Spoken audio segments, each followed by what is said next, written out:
So as a Marxist feminist, I view gender abolition as the removal of the systems and institutions that enforce gender. That begs the question, what is gender? I view it on a structural level as a class system that forces an antagonism between two positions, man and woman. These positions have a material base in their economic relations. I talk about this in my video on reproductive labor. This material base is currently maintained by the capitalist and white supremacist state, as well as sociocultural ideologies of what it means to naturally be a man or woman. Therefore, the transformation of this material base through class struggle means the destruction of gender on a structural level. There would be no system to enforce how individuals interact with each other or their own subjectivity. There are conversations on how gender abolition can be transphobic. This may be due to the fact that TERFs also call themselves gender abolitionists. However, their interpretations of gender and how to destabilize it are markedly different. Their views on gender are based on the radical feminist view. I talk about it in this video. So I don't call myself a gender abolitionist because those types have kind of tainted that word.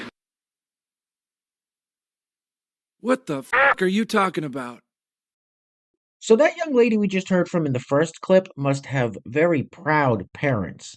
They probably paid, a couple $100,000 to send her away to university, only to come home a Marxist revolutionary.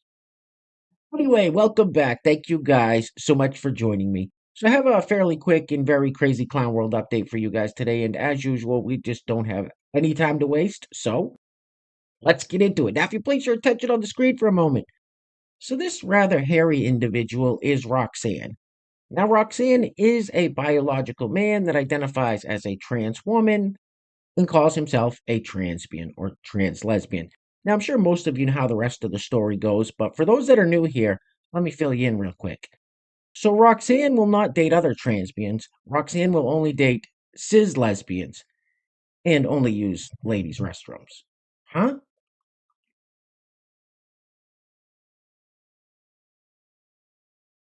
He looks like a fucking loser. All right, let's keep it moving with yet another case of severe TDS, also known as Trump derangement syndrome. Now, I think this lovely young lady's case of TDS stems from her being so badly misinformed. Now, hear me out. If all you hear is how bad the evil orange man is and that he's the cause of all of our problems, of course you're going to hate him. And here she says that Afghanistan withdrawal that was completely botched by the Biden administration was somehow Trump's fault. Roll it. That's why you like Trump, because you benefited under him. F*** all the other people he f***ed over 3 ways to Sunday. You benefited from him, so it's okay. And by the way, we did have war under Trump. Or did you forget about Afghanistan? Did you forget about him releasing and leaving the bases to the Afghanistani people with the arms, and then Biden got blamed for killing of the troops? Remember that? We had war with Trump, dumbass. Are you fucking retarded? The hell's the matter with you? Now, I hate to be the bearer of bad news for that young lady we just heard from, but the reason Joe Biden got blamed for the loss of life amongst our troops and the whole Afghanistan withdrawal debacle in general is because he was the fucking president when it happened. The commander-in-chief. Anyway, next up, so this fellow who is a biological man that identifies as a trans woman says that if you don't respect the trans homies, your pronouns will be was, were. Huh. Sounds like a threat. Roll it. Hi there. You can either respect my trans homies, or I can identify as a fucking problem. And if I catch your bitch ass being disrespectful, your pronouns are going to be was, were. Thank you for coming, and have a nice day. You think you tough? Think you tough, huh? You're not that guy, pal. Trust me. You're not that guy. Well, you heard it. Respect the trans homies, which means this fella here, or your pronouns could be was, were. Roll it. 2 requests. One to show my makeup up close, so there we go. Really nice, right? The other request is to show you what the belt's made of, right, guys? So you want to see what the belt's made of, right? I'll show you guys, alright? Okay. This is what the belt's made of, darling. Isn't this cute? Look at this. Some really nice, sweet girl gave this to me, and I'm very happy. She was so nice. She gave that to me for free, darling. No. Isn't that a cute belt, darling? I just improvised, darling. Don't know. the hell did you just say? 2 requests. One to show my makeup up close, so there we go. Really nice, right? No. No, man. Shit, no, man. Now, I'm sure you're all familiar with this saying, which I've actually mentioned here on the channel a few times in the past. Hard times create strong men. Strong men create good times. Good times create weak men, and weak men create hard times. Well, this young fella here is the epitome of good times creating weak men. Roll it. As a kid, I had 2 moms, but I didn't know it. My moms told me they were best friends. When I turned 13 and I figured out that I might be gay, I imagined a life where I would live on the side of town and no one would talk to me because I'd be the only gay person in my whole town. And I didn't know that right upstairs there were 2 more because the world taught my moms and me that it was bad to be gay. That's what the Supreme Court just did. The first time in U.S. history, businesses can now legally and constitutionally refuse service to someone just because they're gay. You act like a little bitch right now. So this next clip is very interesting. Some may try to pass it off as parody, but it's actually not.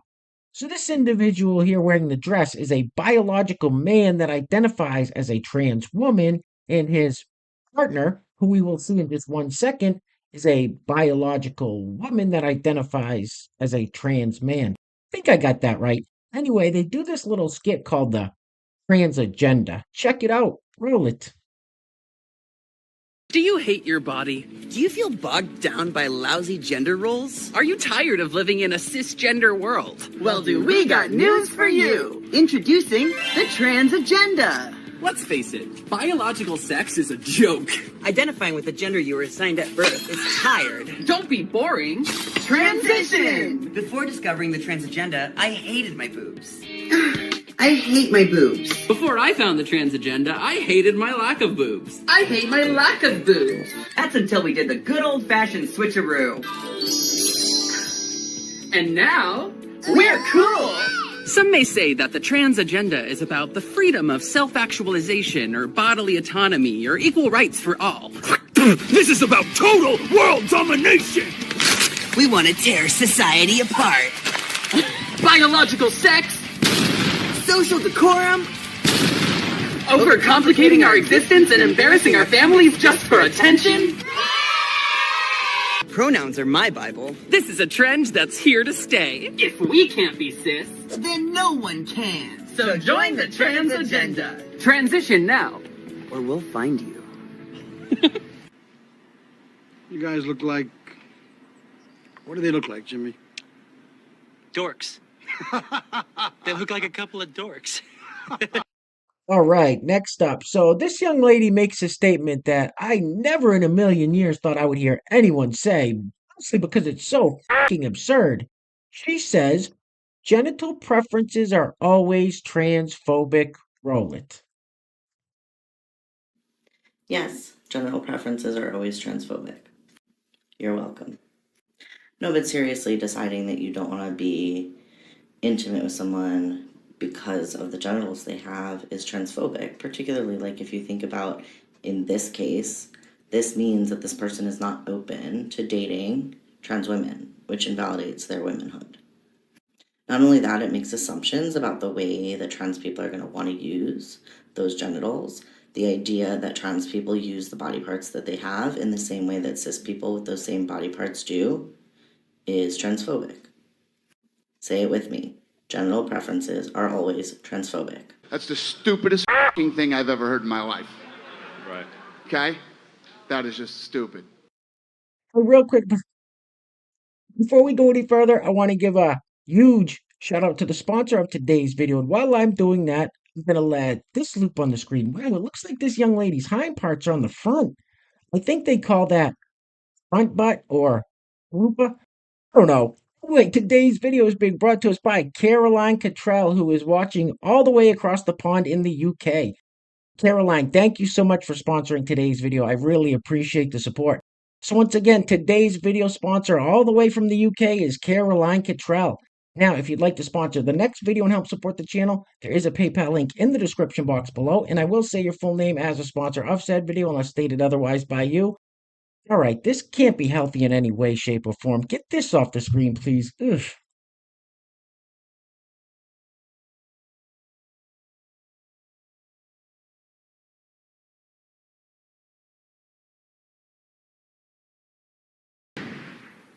And as you can see, the ass is on the front. Front butt. So this next clip may seem like it's another parody skit, but I assure you, it's not. It's 100% real. This is a college student on a college campus. Roll it. Hello, my name is Amandla, and I have a PhD in gender studies. I'm here at Georgia State University campus in Atlanta, Georgia, and I'm here to advocate for LGBTQ rights. I'm going to go around this campus asking male students if they would be willing to donate one of their testicles to benefit trans men and help stop toxic masculinity. Walk with me. Would you donate one of your testicles to benefit trans men? And would you donate one of your testicles to benefit trans men and help fight toxic masculinity? Oh, hell no! Run! Run! So this young lady in this next clip, who is also a college student, shocking I know, she mentions a new phobia that I don't think I've ever heard before. Afrophobia. Roll it. It is 4 a.m. in the morning in New York City, and I just got out of my bed like a woman possessed off of some anti-blackness and xenophobia. Let's talk about it. Specifically, Afrophobia. Let's talk about it. So almost everybody has their own room in the dorm that I'm living in, and everyone's room has their name on it. Like, the door of their room has their name on it. So obviously, like, my door had my name on it, and I hear these kids laughing, and they were like, "Is it Chinese?" And they were like, "No, I think it's Chinese." And they were just like laughing. Mind you, my name is Chineze, spelled Chineze. So it is one letter off from the word Chinese. So I understand, but if you don't know, you can ask. So I come out of the room like a woman possessed. And mind you, the RA is also across from me. So because the RA was right there, like her room was right there, and I came out of the room, they got real quiet real quick. And like they were kind of walking like towards the elevator, and I was walking behind them, and they looked back at me, trying to like figure out whether they knew if I had heard them or not. And I was like, I did, but I didn't say anything. I was just like, "Oh my God, are you guys going to a party?" They were like, "Oh no, we just came for a moment." I was like, "What are y'all's names?" And then they say their names, and I make sure to say my name too. I'm like, "My name is Chineze." I say it slow, and they're like, "Oh, nice to meet you. You fake. Y'all not the first. At least the people that made jokes like that in my high school, at least they had the balls to say it to my face. You said it while you thought I was asleep in my room, and when I came out, you were shaking in your boots. Shaking in your boots like Cyrus when Bling was eating him up during the rap contest and Let It Shine. Like, you're scary. You're corny. You're a loser. Why are you trying to act like you're better than me because I decided to go by my Nigerian name, but you decided to go by Sally, Emily, whatever? Like, what? You're not better than me. You're not better than me. What the hell is wrong with you people? What do you mean, you people? Anyway, next up, here we have Congresswoman Ayanna Pressley. Yes, this is a United States Congresswoman. I believe she's out of Massachusetts, but I'm not 100% sure. Anyway, listen to what she says during this hearing. Roll it. I am so tired of white men failing up. This lack of accountability is a shameful, inadequate, and deeply unsatisfactory, and it is re-traumatizing. Chair Grunberg. What did you say? What the f did you just say? I am so tired of white men failing up. That's just self-centered and racist. You need to shut the f up. Hey, where are the white women at? All right, guys, we're going to be wrapping it up with this viral clip that actually looks like it was filmed on a camera from 20 or 30 years ago, but that's neither here nor there. In this clip, former Vice President Joe Biden says that he works for current Vice President Chlamydia Harris. And he says that he asked her to be vice president because he knew he needed someone smarter than himself. The battle of the wits between those two. Anyway, things are clearly getting very crazy out there, guys, so please take care of yourselves. Take care of each other. Till next time, love you guys. Peace. Roll it. My name's Joe Biden. I work for Kamala Harris. I asked her to be my vice president because I knew I needed somebody smarter than me. It matters now nearly 40% of NHPI students rely on Pell Grants to get to college. What did you say? My name's Joe Biden. I work for Kamala Harris. What an idiot. And you ain't black.